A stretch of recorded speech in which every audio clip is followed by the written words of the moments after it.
Good morning. Good morning to you too, Tim. September 9th, they revealed, quote unquote, refresh to 3 of the products. Apple Watch, AirPods, and iPhone. So typically for this review, we're going to take a look at these products and consider whether or not we should get them. So the iPhone. For my videos, I record on an iPhone 13 Pro Max. And checking out the iPhone 16, I'm gonna start with the 16 first, 16 and 16 Plus. In all honesty, it's a hard sell. So on the 16 are not bad. The only problem is they're not overwhelmingly great either. Now, if you're coming from an older unit, let's say 11 and older, this might be something for you to take with consideration. Bringing up the specs of the 16 is not much different than really the 14. One of the biggest reasons why I would say actually you might want to pick up in my opinion, I would go with a 15. I'm trying to rotate out all of my Lightning to USB devices, which these and my phone both use Lightning. So I was actually pretty stoked when AirPods and the Macs both got USB Type-C adapters, which we can always thank the EU for that hero job well done. As far as the phones go, having USB on iPhone 15, if you already have a lot of USB Type-C ecosystem products in your environment, I would also recommend for you to at least go with the 15. If you're considering, this is also something to take into note. Moving forward, I would probably also advise, maybe not now, but later, to pick up the USB Type-C devices, just because Lightning will be completely phased out with their products, and it would be harder to find more newer compatible, I guess, accessories to go with the USB, to go with Lightning. Lightning was only an Apple proprietary system. So manufacturers made the adjustment just to deal with Apple in that regard. But now that USB Type-C is the new standard, or not the new standard, has become the standard all the way around, they can save money with just having to make one device or one cord with everything instead of worrying about two. And so if you have an older device, like I said, anything from the 14 down that's using Lightning or any of the older Apple accessories such as like AirPods, Pros, etc. When new compatible, I guess, third-party accessories come out, you will be looking for older. You will more than likely miss out on any upcoming new features. So that's why I would say, if you're considering flowing into the Apple ecosystem, to actually pick up the newer gen Pros, Max, stuff like that.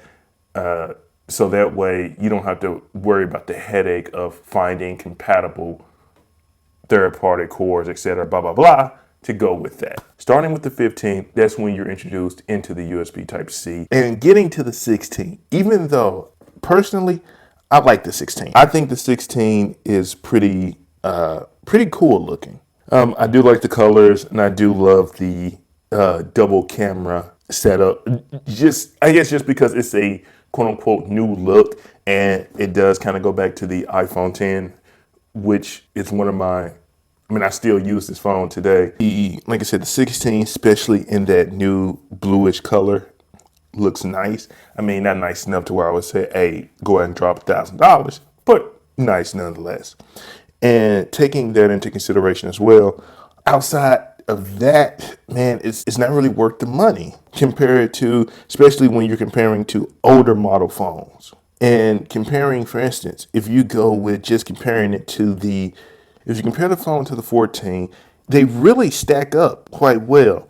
Like I said, 16 comes with Apple Intelligence, a chip that's ahead, even though they skipped the 17. Performance, you don't really feel that. Apple has done such a good job with their software and hardware integration. The normal person will not be able to tell the difference really in performance when it comes especially involving real world tests. And the added new features, the camera control, I actually think that's actually pretty cool.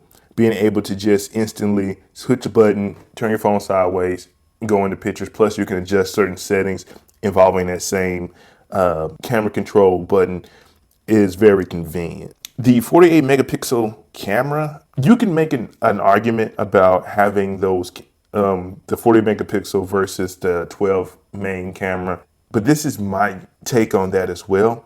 The 48 megapixels really comes in handy when you're zooming in onto details, but for the average consumer, just point and shoot and go, they're not really going to be looking that deep into it.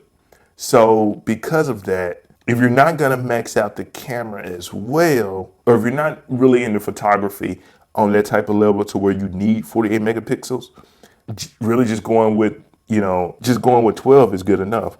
And one of the biggest reasons why, I go back to it, outside of that, you're looking at the phone. I mean, battery life, 22 hours versus 20 hours. You do get faster MagSafe wireless charging. Displays, not really overly that grand. The Apple Intelligence, it's more of a gimmick now. There's not many features that actually do take advantage to where you can actually say that's a deciding factor. Chill performance, like I said, not really overly that great. Cameras, we just went over that. Video recording, I mean, you're still recording in 4K. It's not like you're doing 8K. Both have action mode. With the 16, it does come with wind, noise reduction, and audio mix.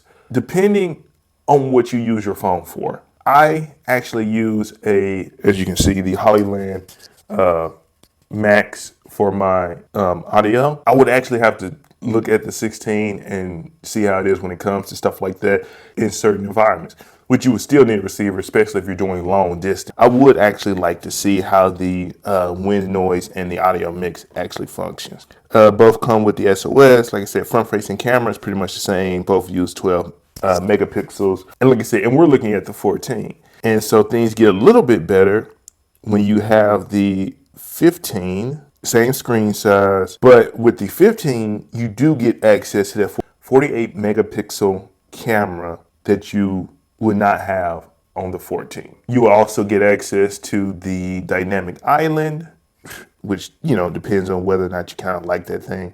Battery life, still 20 hours. Like I said, 15, you do get the USB Type-C. Now, only thing about that, and this is also about the 16 as well, it supports USB Type-C too, which USB Type-C, like I said, is more compatible with more third-party devices. So yeah, I mean, that's pretty much it. Hope you guys enjoyed this video. Hopefully some of this information could have been useful to you. Please, leave a comment, let me know if it helped, and I'll catch you guys later.